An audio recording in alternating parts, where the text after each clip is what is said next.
নমস্কার বন্ধুরা, welcome to এসটিউনিক sports.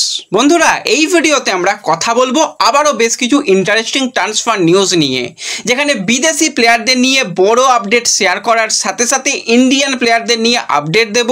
East Bengal ঠিক কত টাকা ট্রান্সফার ফি দিয়ে ডিফেন্ডার সাইন করালো সেটা তোমাদের জানাবো। খুবই ইন্টারেস্টিং ভিডিও হবে, শুরু থেকে শেষ পর্যন্ত দেখো। আর ভিডিও ভালো লাগলে সকলে একটু লাইক শেয়ার করে দিও, আর যারা চ্যানেলে প্রথমবারের জন্য এলে মনে করে চ্যানেলটাকে একটু সাবস্ক্রাইব করে নিও, তাহলে প্রিয় দলের খেলার সমস্ত আপডেট তোমরা এখানে পেয়ে যাবে।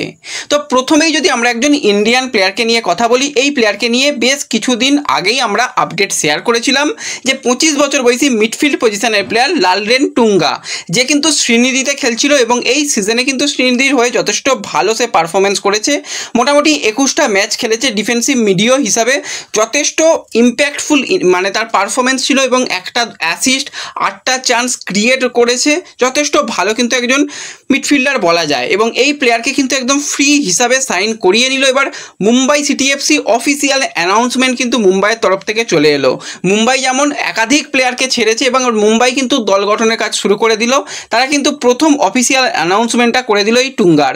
তো এই প্লেয়ারকে অবশ্যই আমরা মুম্বাইয়ের জার্সি গায়ে যথেষ্ট ভালো পারফরমেন্স করতে দেখব। দেখা যাক আপুইয়ার জায়গাটাকে পূরণ করতে পারে কিনা, কারণ মিডফিল্ডে কিন্তু অনেকগুলো প্লেয়ারের দিকে নজর রেখেছে, যেরকম ভিভিনের দিকে নজর রয়েছে, সেরকম আরও বেশ কিছু ইন্টারেস্টিং প্লেয়ারের দিকে তারা নজর রাখছে। তো অবশ্যই মাঝমাঠকে কিন্তু শক্তিশালী করতে চাইছে মুম্বাই। তো দেখা যাক কতটা ভালো মুম্বাই দল গঠন করতে পারে। এর সাথে সাথে যদি আমরা একটুখানি বিদেশি প্লেয়ারকে নিয়ে কথা বলি, তার মধ্যে 27 বছর বয়সী মরক্কোর সেন্টার ব্যাক হামজা রেগ্রাগুইকে নিয়ে কথা বলতেই হয়, কারণ হামজা রেগ্রাগুই খুব একটা বড় যে নাম নিয়ে এসেছিল সেরকম কিছু নয়, এবং নর্থ ইস্টের জার্সি গায়ে খেলতো। এই সিজনে কিন্তু 17টা ম্যাচ খেলেছে অ্যাজ এ ডিফেন্সার বা ডিফেন্সিভ মিডফিল্ডার হিসেবে খেলে, দুটো কিন্তু তার অ্যাসিস্ট রয়েছে। এবার নর্থ ইস্ট কিন্তু তো কখনোই তাকে ফার্স্ট 11-এর প্লেয়ার বানায়নি, সবসময় কিন্তু তাকে রিজার্ভ বেঞ্চেই রাখতো। লাস্ট ইয়ারও ওই মোটামুটি 11টা মতন ম্যাচ খেলেছিল, কিন্তু তার আগে মরক্কোতে যথেষ্ট ভালো পারফরমেন্স ছিল এই 27 বছর বয়সী সেন্টার ব্যাকের। এবার কিন্তু অফিসিয়ালি তার সঙ্গে যেহেতু চুক্তি শেষ হয়ে গেছে, নতুন করে আর কোনো রকম চুক্তি নয়, তার সাথে কন্ট্রাক্ট শেষ হয়ে যাওয়ার জন্য তাকে থ্যাংক ইউ পোস্ট দিয়ে দেওয়া হয়েছে। তো আসন্ন মরশুমে কিন্তু নর্থ ইস্টের জার্সি গায়ে আর এই হেমজা রেগ্রাগুইকে দেখা যাবে না, তার কিন্তু অফিসিয়াল অ্যানাউন্সমেন্ট এসে গেছে। এছাড়া কিন্তু নর্থ ইস্ট আরও কিন্তু দুজন প্লেয়ার পরিবর্তনের কথা ভাবছে, তার মধ্যে মোহাম্মদ আলী বেমামারকে ছেড়ে দিয়ে সেই জায়গায় একজন ভালো প্লেয়ারকে নেওয়ার চেষ্টা করছে। এছাড়া কিন্তু তারা নেস্টারকেও ছেড়ে দিতে পারে শোনা যাচ্ছে, কিন্তু সেই আপডেট যতদিন না আসছে অফিসিয়াল সেই দিকে আমাদের নজর থাকবে। তো দেখা যাক শেষ পর্যন্ত এই প্লেয়ার দুটোকেও নিয়ে কি আপডেট থাকে, তোমাদের পরবর্তী সময় জানিয়ে দেব। এর সাথে সাথে আমরা যদি ইস্ট বেঙ্গলকে নিয়েই কথা বলি, তো ইস্ট বেঙ্গল কিন্তু রাজস্থান থেকে কিন্তু রায়নাকে সাইন করিয়ে নিয়েছে, তোমাদের সকালের ভিডিওতেই জানিয়ে দিয়েছিলাম। এবং সেখানেও তোমাদের জানিয়েছিলাম যে একটা ট্রান্সফার ফি কিন্তু ইস্টবেঙ্গল পে করবে, কারণ মুম্বাইও রেসেছিল এবং ইস্টবেঙ্গলও রেসেছিল। তো এবার যেটা বেরিয়ে আসছে আপডেট, খেলনামের তরফ থেকে আপডেট আসছে যে 25 লক্ষ টাকা কিন্তু ট্রান্সফার ফি রাজস্থানকে দিয়ে এই প্লেয়ারকে ইস্টবেঙ্গল সাইন করিয়েছে। এবার রাজস্থান কি 25 লক্ষ টাকাই চেয়েছিল? না, রাজস্থানের ডিম্যান্ড কিন্তু আরও বেশ কিছুটা ছিল, প্রায় তারা 40 লক্ষ টাকা ডিম্যান্ড করেছিল, কিন্তু তারা শেষ পর্যন্ত 30 লক্ষ টাকায় প্লেয়ার ছেড়ে দেবে বলেছিল, কিন্তু মুম্বাই সেই জায়গাতে 20 লক্ষ টাকা পর্যন্ত দেবে বলেছিল, তারপর কোনো রকম দেয়নি। তো ইস্ট বেঙ্গল ওই 20 নয় 30 নয়, তার মাঝখানে 25 লক্ষতে মোটামুটি একদম ব্যাপারটাকে সিল করে, এবং সিল করে কিন্তু সাইন করায়। যথেষ্ট ভালো একটা সাইনিং হয়েছে। হ্যাঁ, কখনোই ফার্স্ট 11-এর প্লেয়ার নয়, সে কিন্তু ব্যাকআপ, আনোয়ার আলীর ব্যাকআপ প্লেয়ার বলাই যেতে পারে, এবং ব্যাকআপ অপশান হিসাবে যথেষ্ট ভালো অপশান। এবং ইস্ট বেঙ্গলের কাছে লালচং নুঙ্গা রয়েছে, তাকেও সেন্টার ব্যাকে ব্যবহার করা যেতে পারে। বিদেশি ডিফেন্ডারের দিকে নজর রয়েছে, আফ্রিকান ডিফেন্ডারের দিকেও নজর রয়েছে, আরও বেশ কিছু প্রোফাইলের দিকেও নজর রয়েছে। তারা এলে ডিফেন্স লাইন আরও বেশি শক্তিশালী হয়ে যাবে। তো 3 বছরের কিন্তু চুক্তি, মানে একটা বড় চুক্তিতেই কিন্তু এই রায়নাকে সাইন করিয়েছে ইস্টবেঙ্গল। আশা করছি সে যথেষ্ট ভালো পারফরমেন্স করতে পারবে, যখনই সুযোগ পাবে তাকে কিন্তু ভালো পারফরমেন্স করতে হবে, কারণ আনোয়ারকে বিট করা বা আনোয়ারের জায়গায় আসা, আনোয়ারের পাশে আসাটা কিন্তু তার জন্য একটা কঠিন চ্যালেঞ্জ হবে। তো অবশ্যই আমরা দেখতে চাই রায়না কীরকম পারফরমেন্স করে। আই লিগে তো তার নামের পাশে 4টে গোল রয়েছে, হেড দিয়ে গোল করার এবিলিটি তো তার দুর্দান্ত রয়েছে, এবং এরিয়াল বলে কিন্তু খুবই ভালো। কিন্তু হ্যাঁ, অনেকেই বলছিল স্লো। দেখো ভাই, আমাদের ইন্ডিয়ান প্লেয়ারদের মধ্যে কিচ্ছু তফাৎ নেই।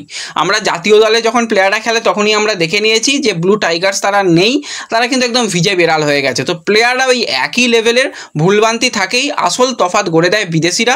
তো বিদেশিদের দিকে কিন্তু অস্কারের নজর রয়েছে, এবং ভালো মানের একজন স্ট্রাইকার এবং একজন ডিফেন্ডারের দিকে নজর রয়েছে। তারা এসে গেলে যথেষ্ট ভালো দল গঠন ইস্টবেঙ্গল করেছে এখনও পর্যন্ত বলা যায়। সামনের দিনে কিন্তু আরও বেশ কিছু আই লিগের ট্যালেন্টেড প্লেয়ার, এখনও 3টে প্লেয়ার সাইনিং হওয়ার কথা রয়েছে, এবং অনূর্ধ্ব দল থেকেও কিন্তু একজন দুজন প্লেয়ারের দিকে নজর রয়েছে, এটুকু তোমাদের বললাম। দেখা যাক সামনের দিকে এসে আপডেটগুলো হয়তো তোমরা পেয়ে যাবে এবং আগামী যে সপ্তাহটা চলবে সেই সপ্তাহেতে কিন্তু আরও বেশ কিছু ডোমেস্টিক সাইনিং ইস্টবেঙ্গল কমপ্লিট করতে চাইবে এবং বিদেশি সাইনিংও কিন্তু কমপ্লিট হতে চলেছে বলেই খবরাখবর বেরিয়ে আসছে।